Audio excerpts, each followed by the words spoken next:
Si está controlado en buena hora, vamos a llamarle diabético controlado. Vamos a ir viendo todos los parámetros para nosotros considerar que nuestro paciente es diabético. Vamos a repasar muy rápidamente los tipos de diabetes. La tipo 1 ya la habíamos escuchado, generalmente antes de la prevenir o de cualquier edad. En ese caso, de momento no hay más que colocar insulina. Ahora no me voy a traer esto de bolita, ¿no?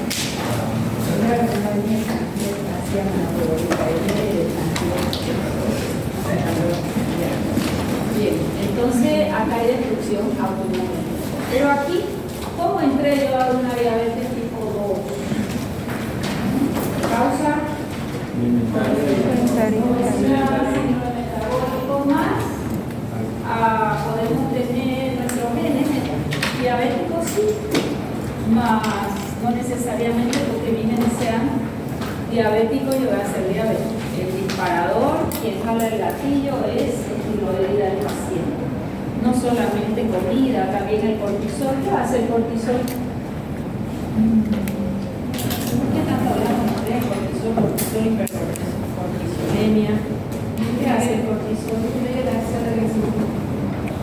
Antes de disminuir la acción de la insulina, gluconeogénesis, gluconeogénesis, aunque no hayas comido, entonces está permanente el paciente haciendo glucosa y eso es más difícil de controlar, ¿no? Y hipercortisolismo hace muchas cosas. Él ocupa los receptores de acetilcolina también y yo me olvido de todo el hipercortisolismo, sin que sea un Alzheimer, ¿verdad? Eso es importante. Bueno, aquí estoy hablando ya de diabetes de un desorden metabólico. Yo puedo ahorita comer mucho carbohidrato y hacer una hiperglicemia momentánea. ¿Ah? Sin embargo, acá hablo de una hiperglicemia ya crónica. Ya hay una alteración en la insulina y generalmente ese paciente, cuando ya tiene hiperinsulinemia con resistencia insulina, el endocrinólogo le dice ya usted es diabético, aunque su glucosa en ayuna todavía no haya elevado de 126, solo por tener un valor de insulina muy alta, una hiperinsulinemia con resistencia a insulina. Estoy hablando de modificaciones en hidrato de carbono, lípidos, proteínas, más que a esto hay que tenerlo bien claro, porque es ahí donde tenemos que educar a nuestros pacientes. Pregunta. ¿De dónde se mantiene la glucosa que yo tengo en sangre? Exógena de todo lo que yo como, pero también tengo una endógena o la gluconeogénesis hepática. ¿Cómo, doctor? Mi glucosa alta, dice, como yo sabía que iba a ser mi laboratorio, hice 24 horas de ayuno, dice. ¿Qué me hace las 24 horas de ayuno? Gluconeogénesis. Hay mecanismos antihiperglicémicos, sí, que la glucosa va de la sangre a la célula y se guarda como glucosa. Algo importante que yo necesito que ustedes tengan en su cabeza, vamos a pensar. El paciente tiene la glucosa alta, ya no nos hace caso a los fármacos, porque los fármacos van perdiendo su efectividad. Los más antiguos son los llamados secretagonos, los que hacen que el páncreas se estimule y haga insulina porque ella está perezosa. Y de pronto mejoran los pacientes con buenos niveles de glucosa, de hemoglobina glicosilada. Y la pregunta es, cuando ya aquello no funciona y colocan insulina, el paciente feliz queda con su insulina porque se hace la glucosa y está bonita. ¿Para dónde te puede salir glucosa? Esa parte de sangre. Ya, el paciente queda feliz, bonito, exacto, pero su glucosa vomita porque recibe insulina. Este es un paciente que recibe 3 tipos de insulina y seguimos con la buena vida de no hacer ejercicio y de comer. Entonces, como voy a comer esto más, voy a poner un poquito más de la insulina de acción rápida, la de acción intermedia, que es la que generalmente nosotros producimos, no es parecida a la NPH, la administra natural. Esa la coloca 2 veces al día, igual que hace el cuerpo, está simulando una liberación de insulina natural. Pero hay una reacción rápida y una reacción intermedia. Entonces el endocrino le dice, cuando vaya a comer su extra, se va a poner unas unidades más de la rápida. Ahí tras que se siente a la mesa a comer su tortita de chocolate extra. Entonces resulta que ya tiene 5 pinchazos al día, porque él piensa que al comer una comida alta en carbohidratos, usa su insulina y se acabó la historia. ¿Qué estamos haciendo? Estamos trasladando el problema del lugar. La glucosa está en sangre, no. Insulina la hizo disparar. ¿A dónde? ¿Y del hígado? A caramelizar las células. ¿Qué caramelizar? Formar los H o productos de la glicación avanzada. Carameliza proteínas. Afinidad por caramelizar proteínas. En sangre feliz el paciente, su hemoglobina, o como es su glucosa está bonita, más el problema lo cambiaste de lugar solamente. Y ahí viene el deterioro. Si yo les pregunto, yo soy el paciente, doctores, ¿y qué me puede pasar pues si soy diabético? ¿Qué puede pasar a la larga? Porque yo no siento nada, solo orino mucho. Es más, bajé de peso, sin hacer nada, haciendo lo mismo. ¿Por qué bajó de peso el paciente? Diabético, tenía síndrome metabólico y entró en diabetes. Usted dice el gordo bajé de peso. Gluconeogénesis, se comió todas sus proteínas para hacer glucosa, porque la que hay en sangre no se puede usar. Se entendió, y él que dice, bajé de peso, estoy feliz. He bajado de peso. ¿Qué siente ese paciente? Nada. ¿Le duele algo? Nada. Silenciosa. Y cuando de pronto se dan cuenta que algo no está bien, ¿qué problema puede tener ese paciente a largo plazo y a mediano plazo? Ni siquiera a largo. ¿Cuáles son las complicaciones de una diabetes no tratada?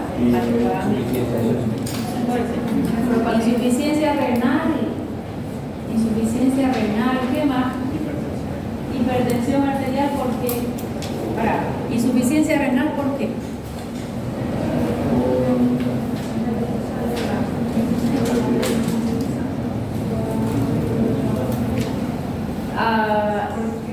Porque la glucosa es transportable, específico y saturable, entonces a la larga si hay mucha glucosa se va a saturar y no va a ya tener glucosuria, ya tener glucosa en sangre. Sigan participando. Toda la glucosa que yo tengo ahorita en mi sangre, ¿se filtra o no se filtra? Sí. No soy diabética, pero me conviene muy carbohidratos para la glucosa. ¿Se filtra o no se filtra la glucosa que yo tengo en sangre ahora? ¿Qué opina? Señor, what is your name? Santiago, 100% se filtra, toda, y 100% se debe reabsorber. ¿Hasta cuándo? Hasta que en sangre no tenga más de 180 miligramos de cilindro renal de la glucosa. ¿Ya? Eso lo tienen que saber todos. 100% se filtra. Si está más arriba de 180 ya no se puede reabsorber, ya se va y empieza la glucosuria. La glucosa es hormónicamente activa, arrastra agua y el paciente orina. ¿Cuáles son las 3 P de la diabetes? Poliuria, orina y polidipsia. Tiene mucha sed. ¿Por qué tiene mucha sed? Porque orina mucho y la glucosa es hormónicamente activa. ¿Por qué come? ¿Por qué come el paciente? Porque no puede usar la glucosa como fuente de energía. Entonces le pide comida. ¿Está bien? Ok, entonces acá mecanismo antihiperglicémico, que la glucosa pasó a sangre, pero ahí ese conceptito de saber en qué condiciones está pasando esa glucosa es extremadamente importante. Antihipoglicémico, yo no comí un día, 2 días, ayuno intermitente, la glucosa pasa del hígado a la sangre, glucógeno lícico, una gluconeogénesis. Bien, ¿quién me va a controlar la glucosa? ¿Qué hace la insulina? Mete la glucosa, saca la glucosa fuera de la sangre. Si yo no la uso, voy a tener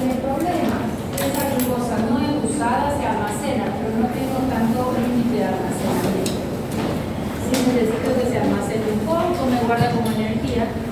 Después, por la vía del acetato, forma ácido graso y los llamados EIS o productos avanzados de la glicación. Glucocorticoides, eleva glucosa, la hormona de crecimiento, adrenalina, la resistina y la leptina. Estas son bastante nuevas, muy relacionadas para tratar obesidad, sistema simpático y el parasimpático. Acción pleiotrópica de insulina. Es pleiotrópica.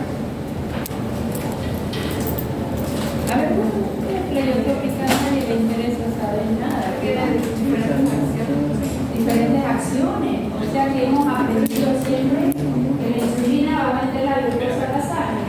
El último sector cierra la puerta, así el aire calienta por lo menos. Todos hemos aprendido. Hay insulina, mete la glucosa a la sangre, ¿ok? Pues cuando esa insulina ocupó todos sus receptores, ella se encarga de que yo sintetice proteínas. Ella se encarga del crecimiento y diferenciación celular. O sea que estoy hablando de muchas otras actividades. Eso se llama pleiotrópico. No solo es para meter la glucosa, sacar la glucosa fuera de sangre. Gluconeogénesis la vamos a guardar, síntesis de glucosa y su transporte. Hasta aquí es glucosa, pero acá es sintetizar proteínas y favorecerme la hormona de crecimiento. Esa lámina ya la conocen. Tenemos las células alfa en la periferia, glucagón, que es su antagónico de insulina, la somatostatina, que es su mediador, y el polipéptido pancreático. ¿Saben para qué sirve ese? Para el crecimiento. Ya, para el crecimiento, pero ¿saben para qué más sirve? Hay pacientes que sacan sangre y vos querés saber cuánta insulina hay y cuánta glucosa. Vamos a hacer un OMA. ¿Quién se acuerda del OMA? ¿Cómo estaba formado? Glucosa, insulina, resistencia a insulina y porcentaje de sangre. Y resulta que la insulina que tiene no tiene lógica. En ese OMA uno lo mira funcionalmente y no tiene lógica. Y dice, ¿qué pasó acá? Y es que la insulina es muy lábil y cuando la retiran de sangre para poner en el frasquito del tubo de ensayo de laboratorio, ella suele dañarse. Cuando van a leerlo, no hay insulina. Pero está bonito esto, ¿cómo no va a tener insulina el paciente? Nunca nadie puede tener menos de 1 insulina. Si el laboratorio le da 0,5, está mal hecho. ¿Qué pudo haber pasado?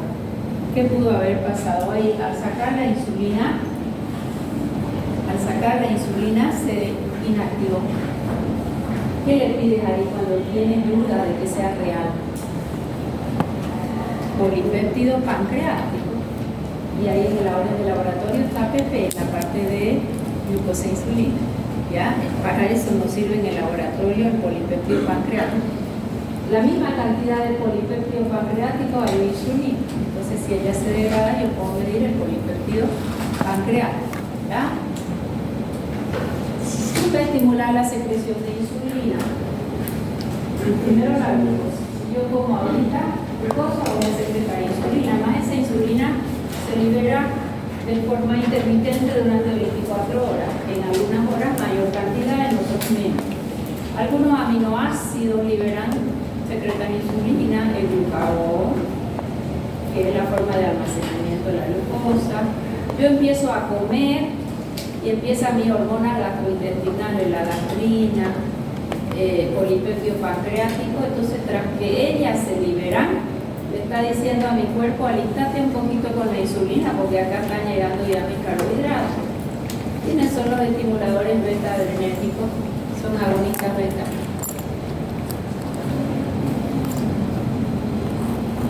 Agonistas beta 2 mayor a beta 1.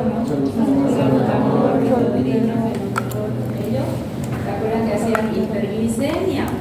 Y los beta bloqueantes, hipoglicemia. ¿Quiénes son los beta bloqueantes?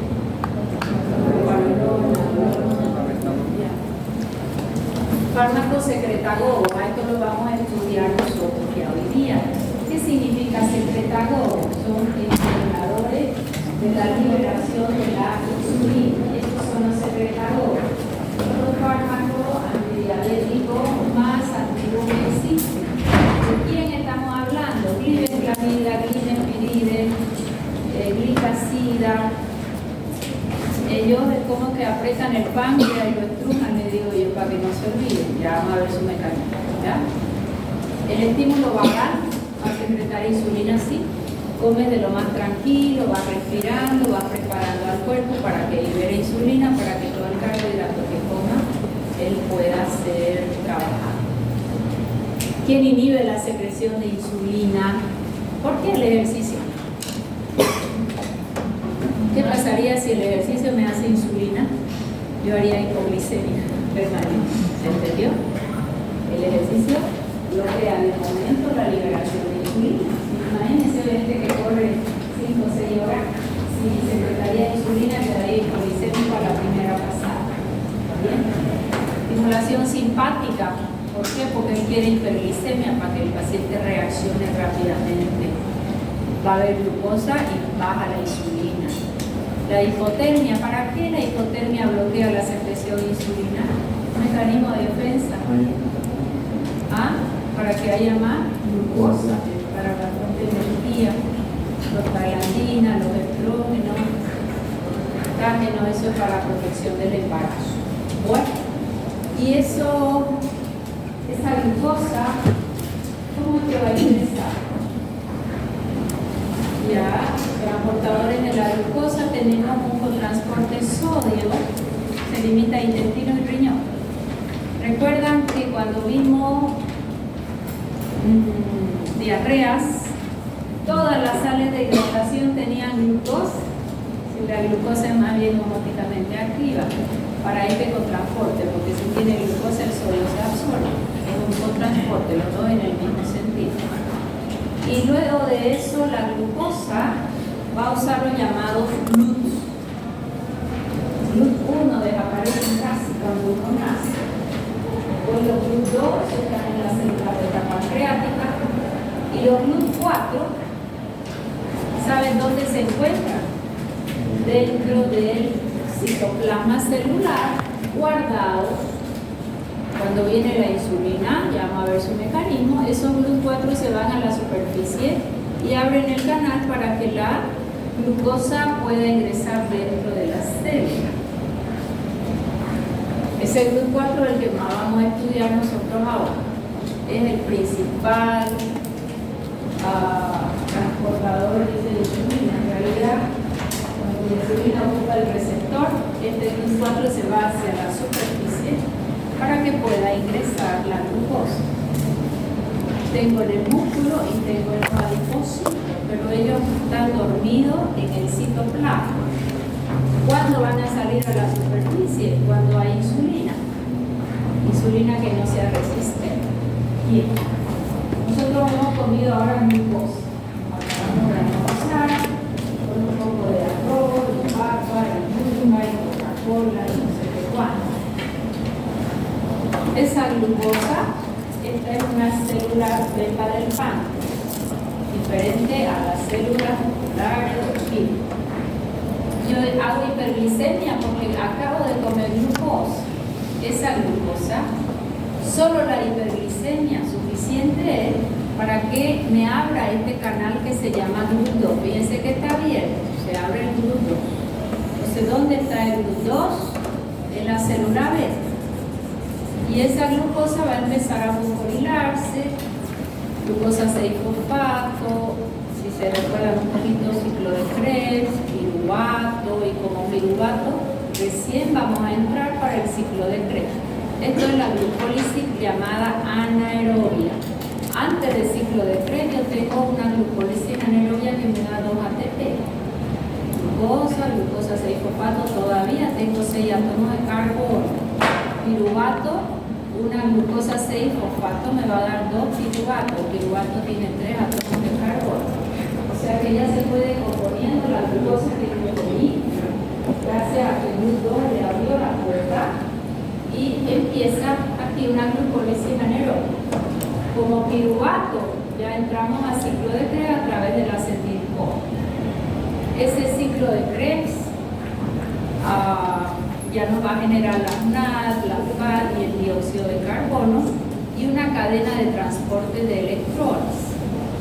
Esa cadena de transporte de electrones es la que va a entregar los protones gracias a una ATPasa para formar el ATP.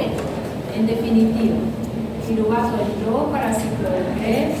Ciclo de Krebs termina con una cadena de electrones y la cadena de electrones me forma el ATP. Es la cadena de electrones finalmente la que va a liberar los protones y la ATP sintasa hace que formen las cadenas de ATP. ¿Qué tengo acá? Mucho ATP. ¿Qué es ATP en la deoxirribofato? Energía. ¿Y de dónde vino la energía del ATP? De la glucosa que yo comí y que entró acá. ¿Estamos claros?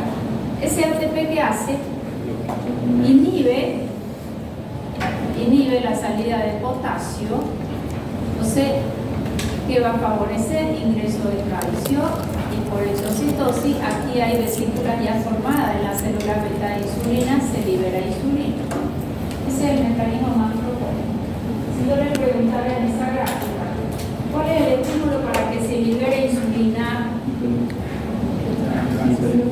La hiperglicemia. ¿Dónde se libera insulina? Célula beta del páncreas. Y si le pregunto, ¿y por qué se secreta la insulina? Y para que no se duerma, está dormido ahí atrás. ¿Por qué se secreta la insulina? Para mayor captación de glucosa. Ya, aquí entró, pero a célula beta, para que la glucosa pueda entrar al tejido muscular y adiposo.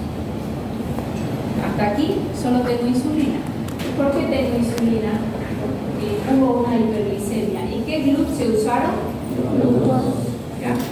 Esto lo quiero estudiado y lo voy a preguntar en práctica. Dibuje el estímulo. Ahí se despertaron. Dibuje el estímulo para la liberación de insulina. Vamos de vuelta. ¿Qué célula es esta? Solo ocurre eso en célula beta. Para que la célula beta secrete insulina, ¿quién es su disparador? La hiperglicemia. ¿Gracias a qué canal? Entra la glucosa a la célula beta. ¿Qué es lo primero que le pasa? Glucosa pasa a glucosa 6-fosfato. Esto lo tienen que saber. Y ahí se libera una molécula de ATP y otra molécula. ¿Hasta llegar a quién? ¿Y el piruvato qué forma? El piruvato tiene 3 átomos de carbono. Acetil-CoA. 2 átomos de carbono. O sea que una glucosa me va a dar 6 acetil-CoA y 2 piruvatos. Como es 3 acetil-CoA y 2 piruvatos. 6 átomos de carbono, 3 átomos de carbono, 2 átomos de carbono. Entró al ciclo de Krebs como acetil-CoA. No puede entrar de otra forma. Ciclo de Krebs entra acetil-CoA. Ciclo de Krebs con todo lo que corresponde. ¿En qué termina el ciclo de Krebs? Cadena de electrones. ¿Me van a leer el ciclo de Krebs? Búsquense ahí en YouTube, que te expliquen el ciclo de Krebs para recordarlo rápidamente. Termina en cadena de electrones. ¿Para qué la cadena de electrones? Para ir botando protones, ¿ya? Y gracias a la ATP sintasa va a formar moléculas de ATP. ¿Qué es ATP? Energía. Como hay energía, ¿qué es lo que va a ocurrir acá? Bloquea canales A, potasio, ingresa calcio y se libera por exocitosis la insulina. ¿Quién libera la insulina? El páncreas. Gracias a qué estímulo? A la hiperglicemia. Gracias a la hiperglicemia. A ver, vamos a ver si pensamos con la cabeza. ¿Qué pasaría en este paciente si yo bloqueo estos canales de potasio? ¿Estás segura?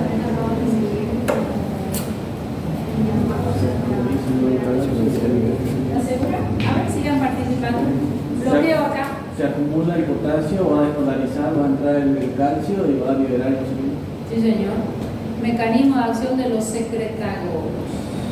Bloqueo canales de potasio dependiente del ATP, despolariza la célula y libera insulina. Sin que yo haya hecho nada, solo tomo el fármaco. Se llaman secretagogues. Droga tipo glibenclamida, glimepirida, tolbutamida, glicacida, primer grupo que vamos a estudiar. ¿Por qué se llamarán secretagogo? Secretagogo.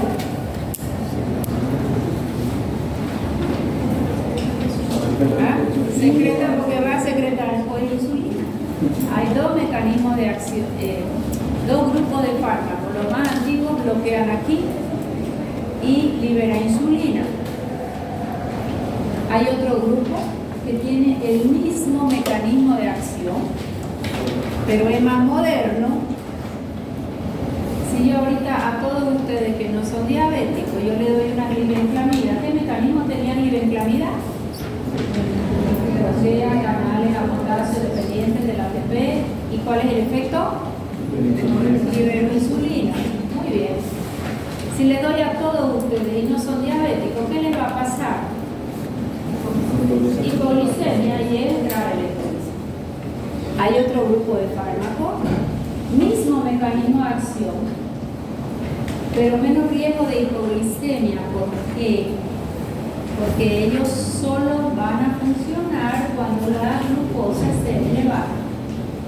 El mecanismo de acción es idéntico. Son nuestros dos grupos de secretagogos que vamos a manejar. Los más antiguos, reacción adversa más importante, hipoglicemia. Los más nuevos, mucho más caros, mismo mecanismo de acción, más ellos van a funcionar solo cuando la glucosa está. ¿Quién tiene más riesgo de hipoglicemia? ¿Los antiguos o los nuevos? Los antiguos. ¿Y a qué hora le darían al paciente? Un secretagogo, una glibenclamida, glibenclamida, glibenclamida. En la noche se va a dormir y va a hacer hipoglicemia y no despierta. Sigan participando. Vamos a ir pensando. Tienen derecho a decir cansada y media. Después de comer. Él comió, se cerró el píloro y ahí está mi glibenclamida dando vuelta. Cuando lo abra va a haber una hiperglicemia hermosa. 15 minutos antes de Ya 15 minutos antes de las comidas más importantes. Si el desayuno es 2 huevitos, se lo doy. Eso hay que enseñarle al paciente. ¿Por qué? Pucha, me olvidé mi fármaco.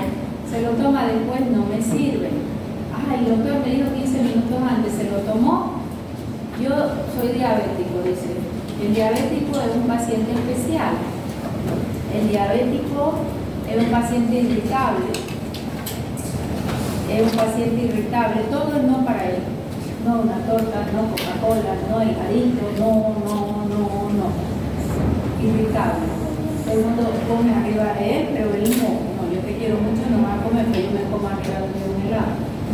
¿Ya? Acá si la familia no implica, no funciona. Entonces este paciente es irritable. Se tomó su fármaco, como dijo el doctor, 15 minutos antes, se sienta a la mesa, alguien le dijo algo, se enojó. Se enoja, se va de la mesa y se levanta de la mesa o no. Mi papá se levantaba y nadie podía comer. Ahora, así te hacen oídos, se comen todo y te dan tantos sus. Pero si él se levantaba porque me negó, todos quedamos sin comer. Porque era para mis hijitos tan tiernos. Ya, pero era jodido. Se levantó de la mesa sin comer y él se tomó el fármaco. ¿Qué riesgo hay? Entonces él tiene que saber cómo funciona su fármaco. No tiene que decir el de la diabetes ni punto. Él debe saber. A veces le digo yo al paciente, con el primer bocado, mejor si toma un poco de agua y se pone la charla, 10 minutos y ya empieza a comer, que esté sentado. A veces está haciendo algo y ya va a comer, se tomó su fármaco, sonó el teléfono, salió, se fue, hipoglicemia. Han habido muchas muertes asociadas a hipoglicemia por estos fármacos. ¿Se entendió? ¿Quién va a poder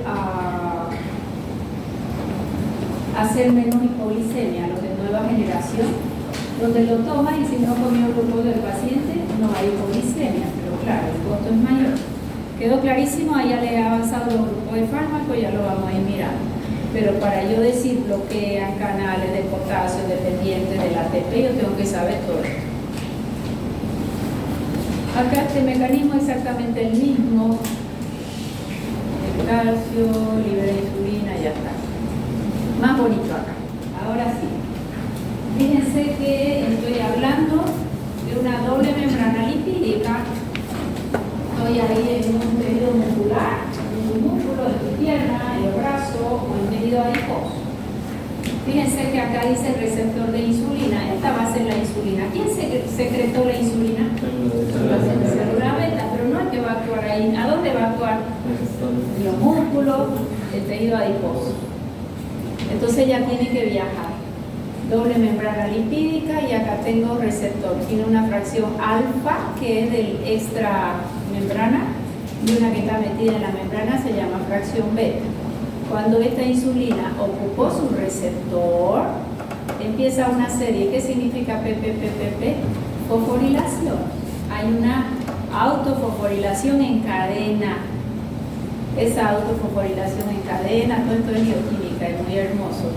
Va a ir finalmente a que toda esa autofosforilación hace que este GLUT4, ¿qué era el GLUT4?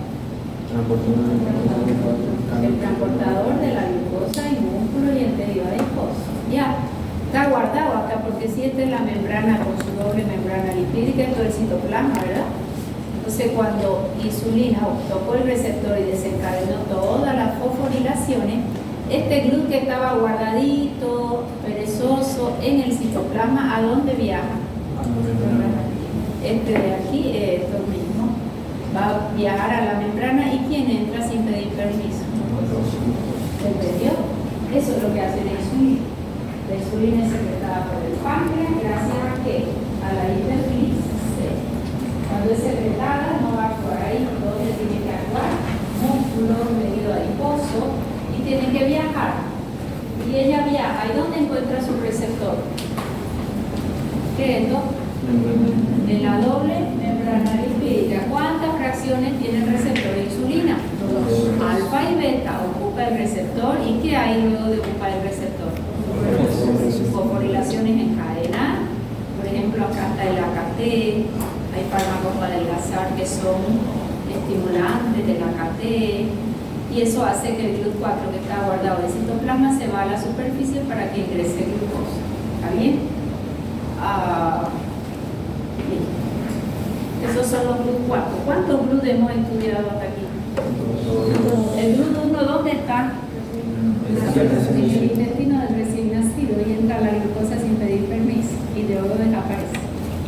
Los GLUT2, célula pancreática. GLUT4,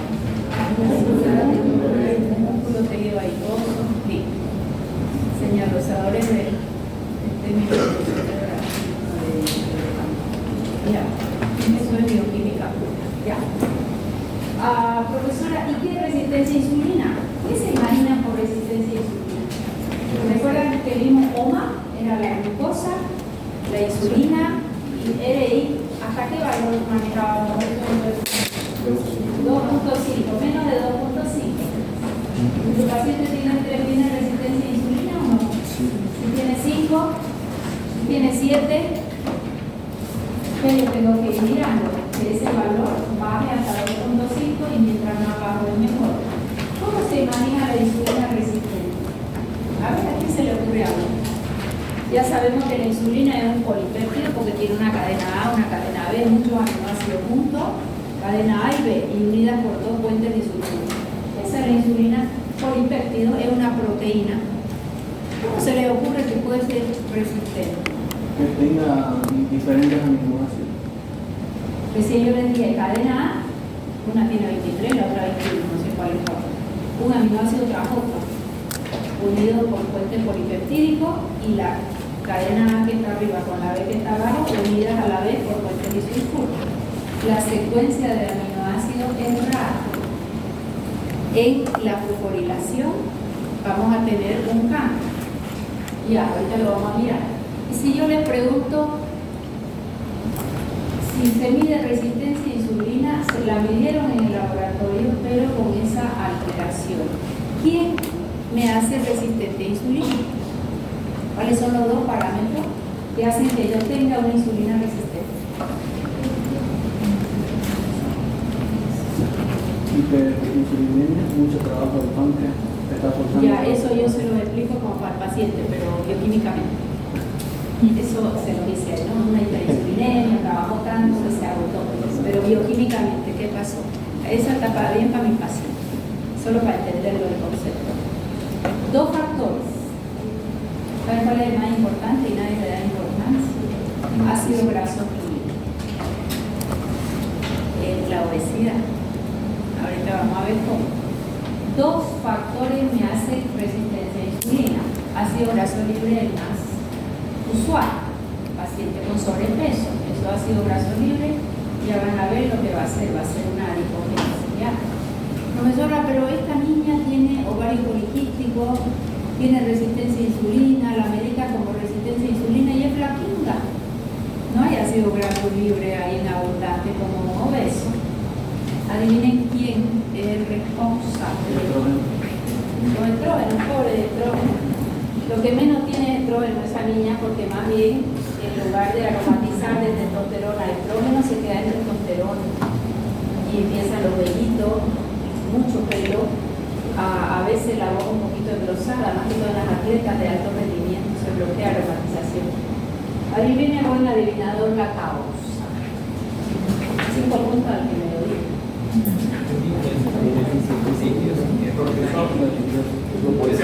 Sí, el lipopolisacarida, está fácil.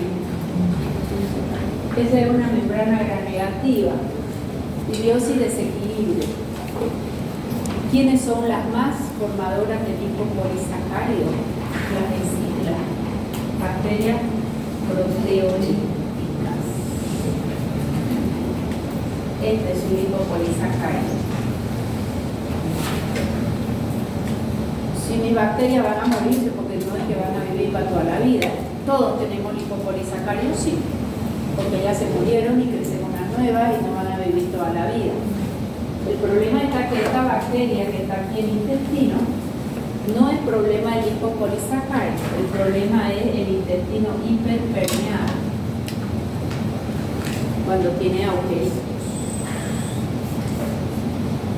Y cuando hay disbiosis con aumento de enzimas de bacterias proteolíticas, la hiperpermeabilidad viene acumulada. Esos lipopolisacáridos van a pasar por aquí, que no es más que pedazos de membrana de las bacterias gram negativas proteolíticas, ese LPS. ¿Qué es lo que va a hacer el lipopolisacárido? El lipopolisacárido estimula al NF-kappa beta para decirle el organismo empieza a formar mucha interleuquina 1 y mucha interleuquina C. ¿Qué son las interleuquinas? Son factores de inflamación. Ellas son las que terminan haciendo que esa insulina que se está formando tenga una fosforilación equivocada. ¿Ya? O sea que ¿quiénes son las dos causas? Ácido graso libre, está fácil porque es la obesidad, pero también los lipopolisacáridos. Y si yo le digo, a ver, esto no lo entiendo, ¿cómo yo puedo saber si el intestino de mi paciente es hiperpermeable? ¿Qué responden ustedes?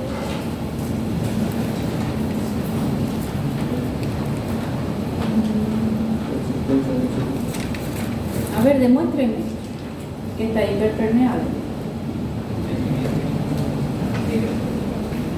Quiero ver un laboratorio, dice el paciente. Yo le escucho y usted habla bonito, pero demuéstremelo.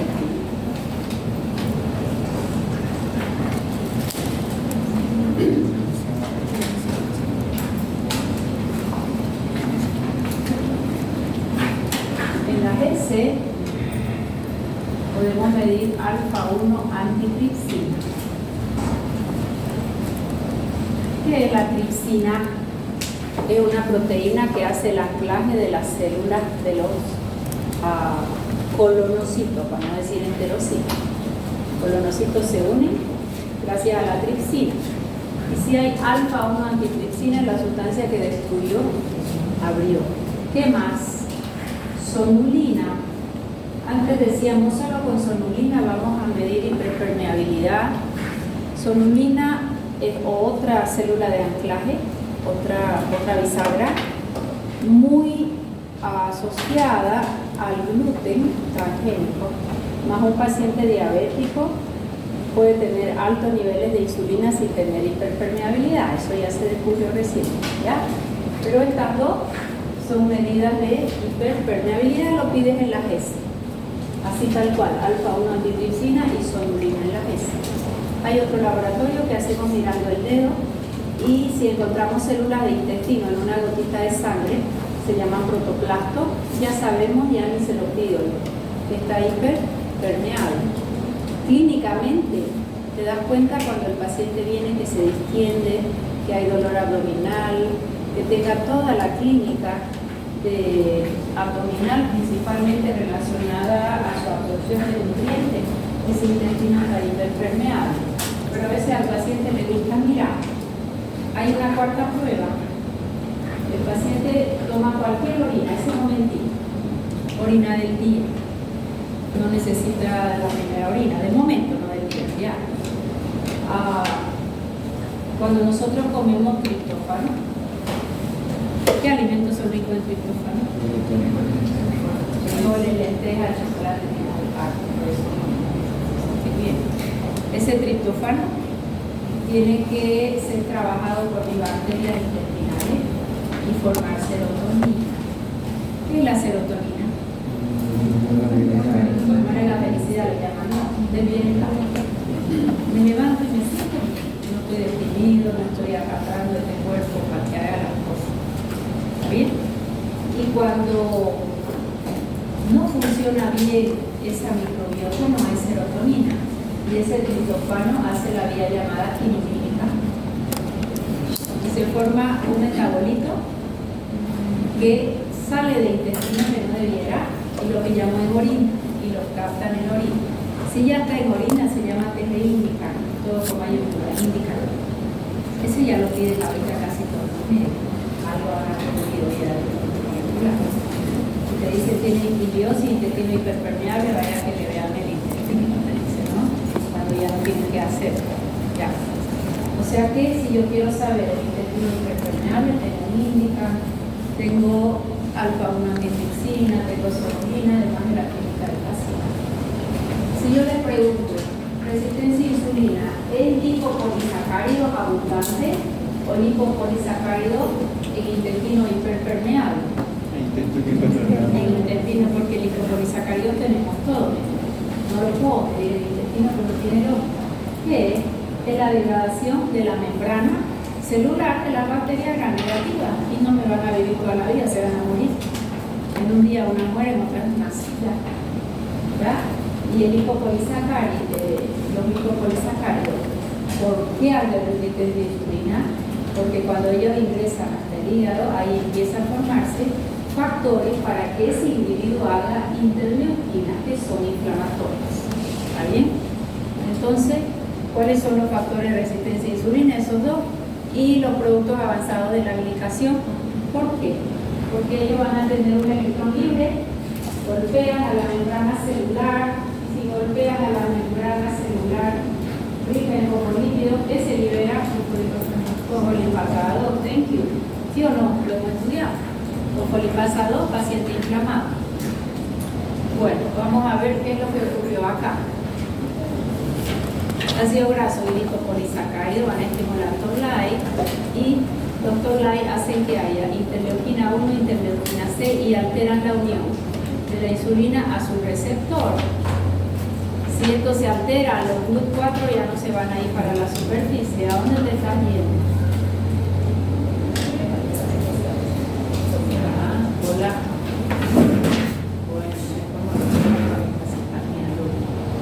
La insulina se une a la subunidad alfa, empieza la fosforilación de quién, en tirosina se autofosforila. Recuerdan que aquí les dije se autofosforila, todo esto que no voy a entrar en detalle, no bioquímico, ¿ya? En un residuo de tirosina, ¿bien? Aumenta la actividad del receptor, se fosforilan, terminando en el AKT. Cuando hay resistencia a insulina, la fosforilación en serina y no en tirosina, ahí está. Fosforilación no en tirosina, donde debiera. Eso lo anotan, se lo voy a preguntar. Si no, tengo otro aminoácido que es la serina. Si no se autofosforila, esa insulina no me sirve. No va a levantar los glucanos. ¿A quién tiene que fosforilar? ¿A qué aminoácido? a la célula, ¿viste? Ese es todo el problema de la resistencia insulínica. Bueno, ¿cómo vamos a diagnosticar una diabetes? El paciente estaba en la calle, pasó un accidente, comió, no comió, lo que fuera, no está en ayuna, y le miden la glucosa y está en 200. Así yo hubiera comido recién, ¿hasta cuánto puede subir mi glucosa? 180. 140 está bien, 180 está en el límite de que ya haya glucosa en orina. Pero si a cualquier hora del día le tomaste la glucosa, 200. Ojo, el glucómetro, si se lo van a hacer, a veces está descalibrado, a veces te da cualquier cosa. Si yo le estoy haciendo a mi paciente vitamina C en dosis alta, la vitamina C tiene 6 átomos de carbono igual que la glucosa. Si tienen un paciente que está recibiendo 10 gramos de vitamina C, que a veces hace más de 50 gramos, y le toma su glucosa al empezar y está en 85. Y cuando empezó a entrar la vitamina C, se sube hasta 400 inclusive. Se le disparó, que le apuesto que se le disparó, no. La vitamina C o ácido ascórbico lo confunde al glucómetro, porque la molécula es igual. ¿Okay? O sea que hay factores que pueden distraer al glucómetro y confundirlo. Cuando se sale realmente muy alto, dos cosas hay que hacer. Me toman atención, vida práctica. El paciente se siente seguro con su glucómetro y todo el día se pincha, ¿no? Antes de comer, después de comer, comí 2 huevos, comí 3 huevos. Se obsesiona porque generalmente son jubilados y no tienen más que hacer. ¿No ves? Y te lo anotan, ¿no? Aquí fue comido huevo, aquí me excedí un poquito con el puñadito de arroz, aquí no sé qué, y te lo traen anotado. Los que son ingenieros, esos están fatal, esos son cuadricúlicos. Un ingeniero jubilado, olvídense, pónganle trabajo. Entonces, lo que les digo, ya. O se trastocan, ¿eh? Yo voy a hablar de alguien, pero no voy a hablar de nadie porque me meto avanzar. Ya. ¿Qué le pides? Llévelo su glucosa. ¿No? Vamos a hacerle una glucosa en ayuna en el laboratorio y al mismo momentito que le saquen la sangre, que le saquen con su glucómetro y lo comparamos. ¿Se entendió? Y ahí va a decir, tiene 15 puntos arriba, abajo, 20, 40. Muchos vienen de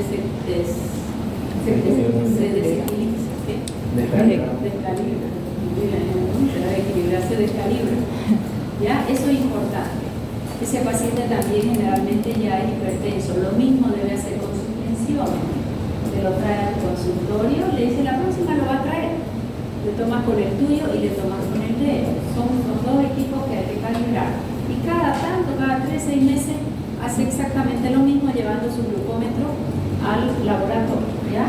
Pero aquí nos tomó algo porque se accidentó, pasó cualquier cosa, estaba en la calle, se cayó, o iban en el micro y se chocaron, entonces a todito glucosa primero, ¿no? Para ver si no es diabético. Si te salió arriba de 200, ese ya es diabético. En laboratorio, no estoy diciendo con el glucómetro puede tener muchos errores. Un criterio, no siento decir, este paciente es diabético. Su glucosa en ayuna mayor de 126, 100 miligramos de cilindro. El ayuno mínimo de 8 horas. Un solo valor de glucosa arriba de 126 generalmente no es criterio de diagnóstico. Por lo menos 3 sí. Porque hay pacientes que se ponen ansiosos solo porque lo van a pinchar, boom, cortisol arriba, glucosa arriba. Y después otro momento se le toma y está normal, ¿ya? Tienen que haber 3 glucosas arriba de 126. O, ¿cuál me gusta más? Hagamos la glucosa y la insulina en ayuna para ver cómo amanece su glucosa y la insulina. Y glucosa e insulina postprandial. La postprandial es lo real, es lo que él comió y quiero saber hasta dónde va la glucosa y hasta dónde va la insulina. En el laboratorio lo hacen más práctico y te dan de tomar 200 miligramos de glucosa. Es horrible, es dulce. Te ponen un poquito de limón para que no te vomiten arriba. Peor si hay alérgico o un paciente, hay gente que ya no come azúcar, ¿no ves? En la casa de quien ya no se compra azúcar. ¿No ves más? Azucarado. Se acostumbra, ¿no ves? A veces alguien va a mi casa y me chequeé azúcar y no tengo. Y a mi vecina, a veces tengo un café, no quiero ir hasta el súper, regálame su azucarera. Y le digo, no tengo ni azúcar ni azucarera, es que no me puedo creer. Sí, le digo, pero a mi donita le compró stevia y eso le presté, pero hay gente que no le gusta, es asquerosa, ¿verdad? Para el que está acostumbrado al azúcar, es un gusto especial el azúcar, adictivo. Bueno, le dieron de tomar y le dicen vaya a pasear un rato y venga en 2 horas. A veces te lo hacen en 30 minutos, de 60, 120, 180, con tal no es el brazo de ellos, ¿verdad? Para ver cómo está la curvita esa. Y en cada vez que te sacan la sangre, a los 60, a los 120, 180, miran glucosa e insulina para ver cómo se comporta. Pasaron 2 horas. ¿Qué debe pasar con mi glucosa? Yo acabo de comer. ¿No? Subir a 120, sí. Yo amanezco con 80, por dar un valor.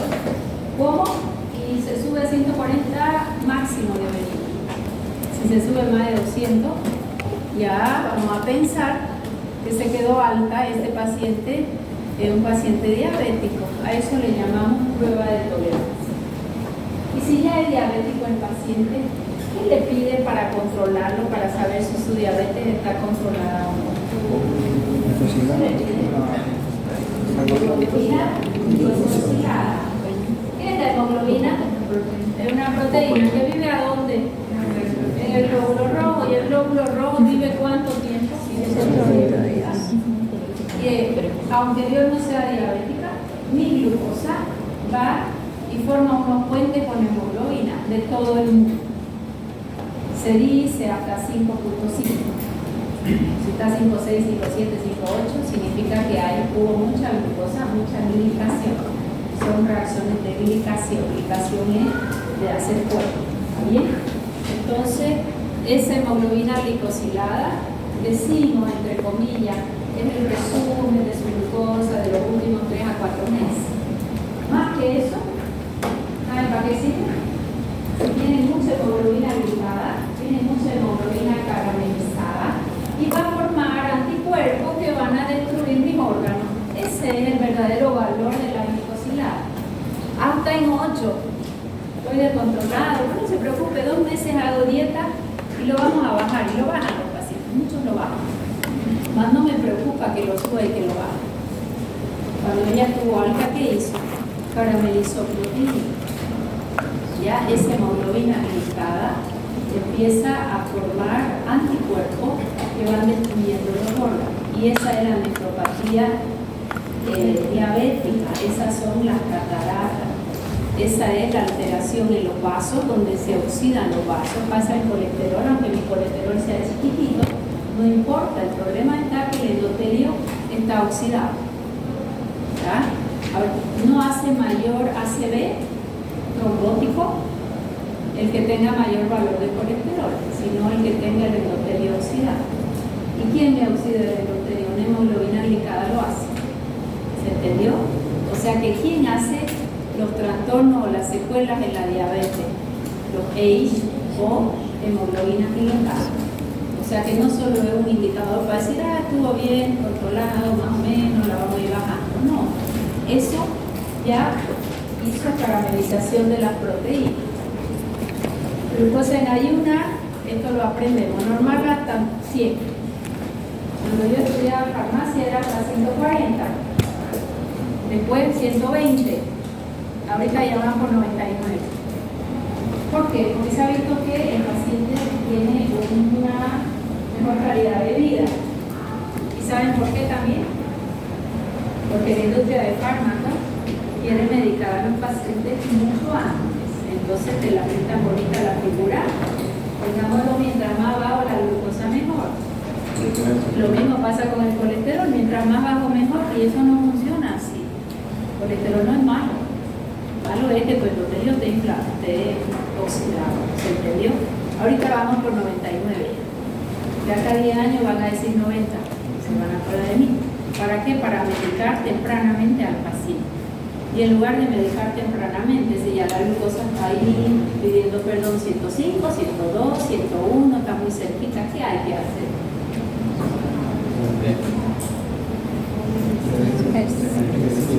Si yo sé que los ácidos grasos libres me hacen resistencia a insulina, revierto la resistencia insulínica? Gastándolo. ¿Y cómo lo gasto? ¿Qué se da para resistencia a insulina hoy? Metformina. Me la meten hasta aquí, la metformina. Desayuno, almuerzo y cena. ¿Saben cuál es la función de la metformina? Da una señalización para que se usen los ácidos grasos libres como fuente de energía y no la glucosa. ¿Para qué? Para que yo baje. Pensemos con la cabeza. Me van a dar mi metformina para que yo use mis ácidos grasos libres como fuente de energía. Pero me la dan después de almuerzo. Después de almuerzo, ¿hay glucosa o no hay glucosa? ¿Qué va a usar mi cuerpo? ¿Glucosa o mis ácidos grasos? Glucosa. Entonces, ¿a qué hora hay que darle? En ayuna y antes de hacer ejercicio físico. Si no comiste 12 horas y de yapa te vas a hacer ejercicio físico, ¿qué puedes usar más fácilmente? ¿Ácido graso libre o vas a usar glucosa como fuente de energía? Después de 5 a 7 días, no el primer día.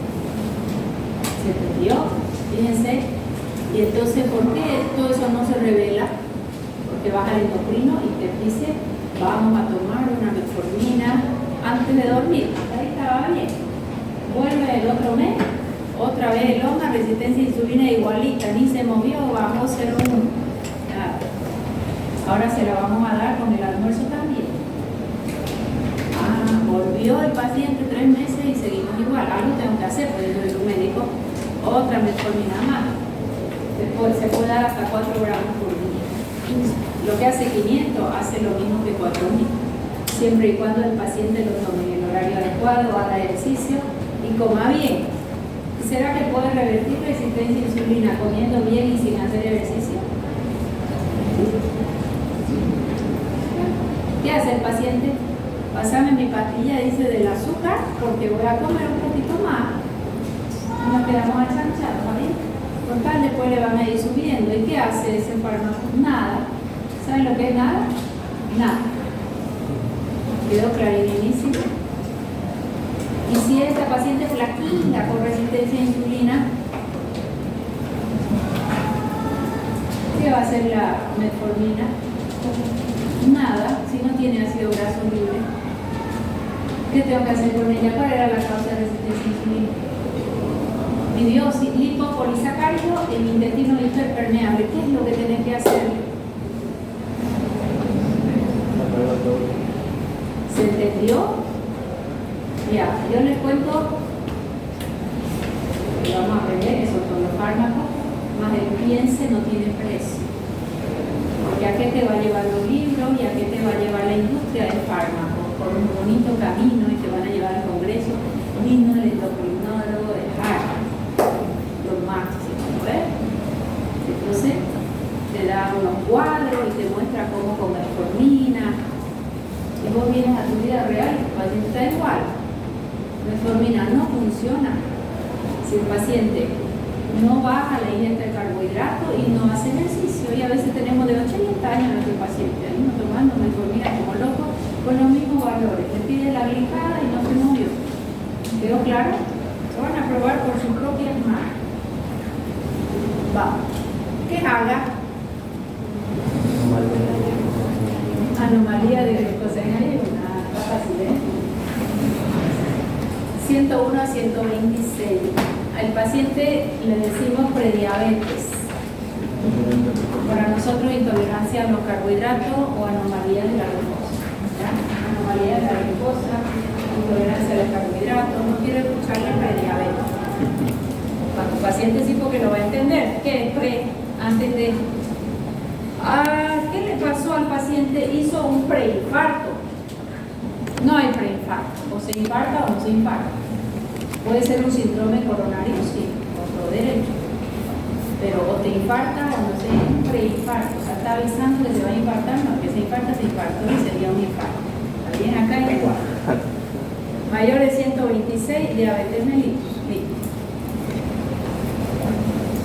Cuando hacen la curva, tolerancia normal, porque te dieron de tomar mucha glucosa, 75 gramos, y te tomaron la sangre. A las 2 horas debe ser menor de 140. Sáquenle foto a esto, pero después no saben interpretar porque el laboratorio te da los valores, pero no te dan las escalas. Intolerancia a los carbohidratos está entre 140 y 190. Tomaste la glucosa, esperaron 2 horas, te sacaron sangre y estás en 200. Diagnóstico. Diabetes. Me dieron hace 2 horas de tomar 75 gramos de glucosa, tomaron la glucosa y está en 200. O mayor de 200 es el diabetes. Esta es una prueba como confirmatoria, ¿ya? Para decir si tu paciente es o no diabético. Hasta 140, pues para todos está normal. Mientras más bajito es mejor. Mientras más bajito y con menos insulina es mejor. Ya no voy a entrar a fisiopatología. El doctor me dijo que ya todo está avanzado, nefropatía. Quiero entrar a los parques. También diabético. ¿Saben qué es lo que no tiene acá? Irrigación. Esta es la hiperbárica y esto mejor. Hiperglicemia. Ya. Todo esto ya lo van a saber en fisiopatología. Aumenta el triglicéridos, lo hace el vaso libre, ya está. Desde que come hasta que ya, clasificación ya está. La diabetes estacional, intolerancia a la glucosa es la prediabetes. Puede haber defectos genéticos, sí, pero son las mínimas. Prevalencia, ¿cuánto hay en Santa Cruz? Esto lo saqué de la doctora, ¿qué se llama? 8%. Barrero, muy excelente doctor, no lo vaya en el caso de plan. Santa Cruz, de 100 diabéticos, de 100 pacientes, 7 a 8 son diabéticos, de la población, no de pacientes. Para 2025 se habrá duplicado 235 millones de personas, ya estamos en el 2025, esto fue el 2020. O sea que esto va en aumento. ¿Por qué? Porque la obesidad va en aumento. ¿Qué puede pasar? Cetoacidosis diabética con un olor característico del paciente o un coma hiperosmolar o hipoglicemia, porque llega el paciente con hiperglicemia, te recibe un médico general. Mira la glucosa tan alta, mándele insulina y mira que una hipoglicemia hermosa, fatal, nunca se debe dar de vuelta la glucosa.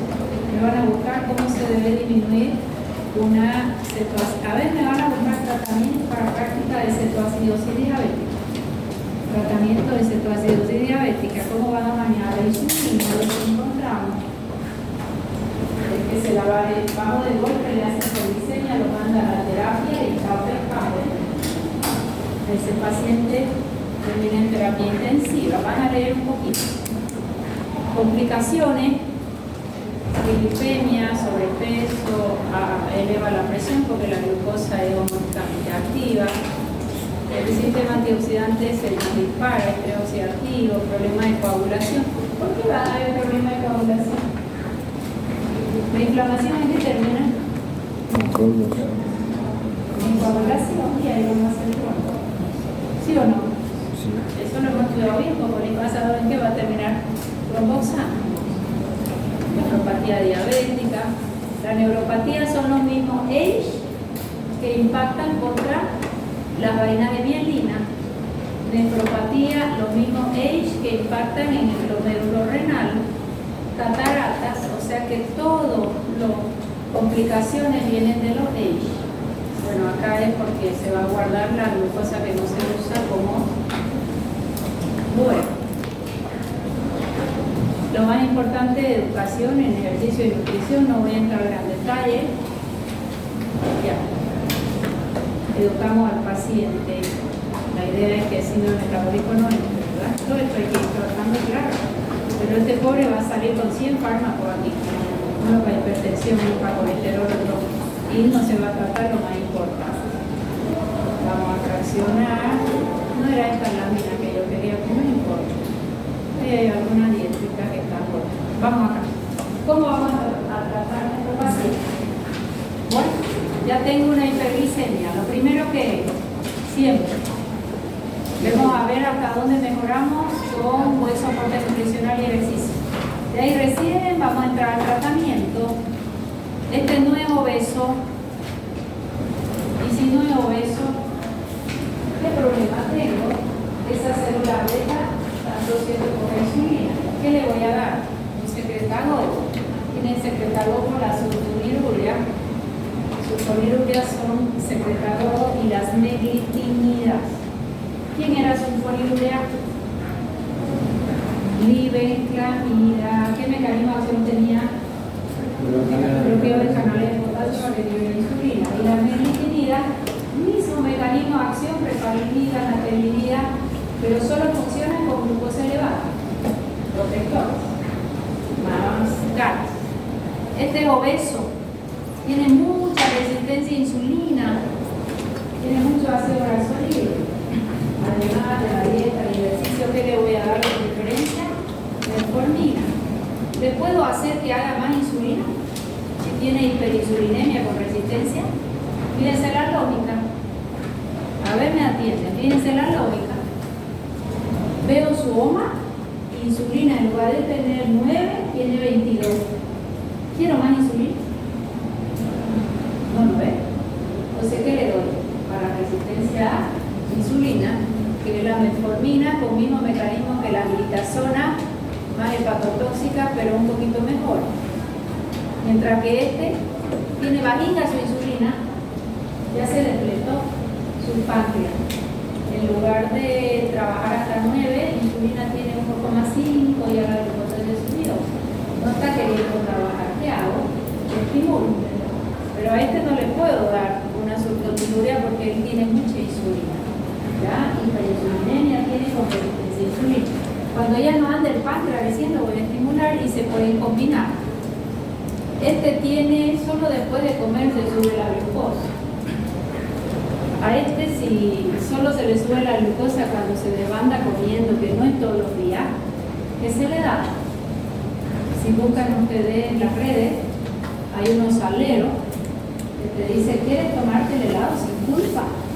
Y lo llenan de chocolate. Y agarran el salero y le ponen el salero que no tiene sabor. No es sal, es un polvo blanco. Y te lo comes, feliz, te lo comiste, y te inflaste como un coroto frío. ¿Por qué? Porque inhibe a la enzima que absorbe la glucosa. Carbosa.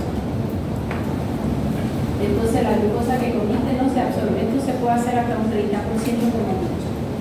¿Y qué pasa si mi glucosa que en el intestino no se absorbió? Se fermenta. Se llenó de gas el paciente. Pero no importa, va a llegar a menos glucosa. Eso es para el paciente que alguna vez se da un gustito, pero no debiera ser como que la ofrecen para comer todo el día azúcar y que uno controle la glucosa, ¿se entendió? Es un rescate como muy para pocas veces. Entonces, ¿hasta acá cuántos grupos de fármacos tengo? Sulfonilureas, acá pasaría meglitinidas más nuevas, mismo mecanismo. Metformina se llaman sulfonilureas y estas son su grupo químico. Y la glitazona. Y estas coprandiales. Hoy en día ya hay otro. Hoy en día tenemos un fármaco. A ver si pensamos con la cabeza. Si yo sé que la glucosa se filtra toda y el 100% se reabsorbe, ¿qué va a pasar si yo le bloqueo los canales que reabsorben? Se va con la orina. ¿Y cómo va a estar esa orina? Dulce. Sin tener una glucosa alta arriba. Fantasma. Eso es fácil. El problema, ¿saben cuál es? ¿Qué pasa si yo tengo glucosa en orina? Peor si hay menopausia, donde los estrógenos ya están bajos. Ahí lo que se recomienda en esta paciente es cada que hace pis se tiene que lavar. Un prohibido papel higiénico. Tiene que lavar para que no quede nada de glucosa. ¿Vale? Eso, y después finalmente ya viene la insulina. Pero antes de insulina, ¿qué tenemos? Que vamos a estudiar de último. Que se usa hoy para adelgazar y si eres diabético, para no entrar en diabetes. Semaglutida, liraglutida, tirzepatida, son fármacos análogos del GLP-1. ¿Qué es el GLP-1? Anoche me lo van a decir el día jueves.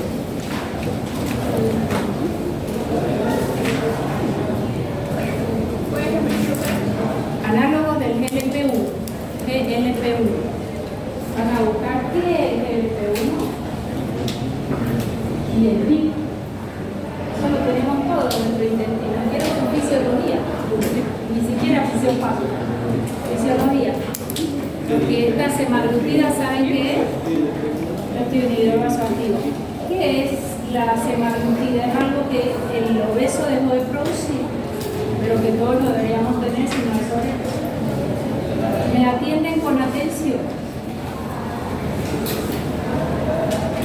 Día jueves tenemos clase de 10 a 1.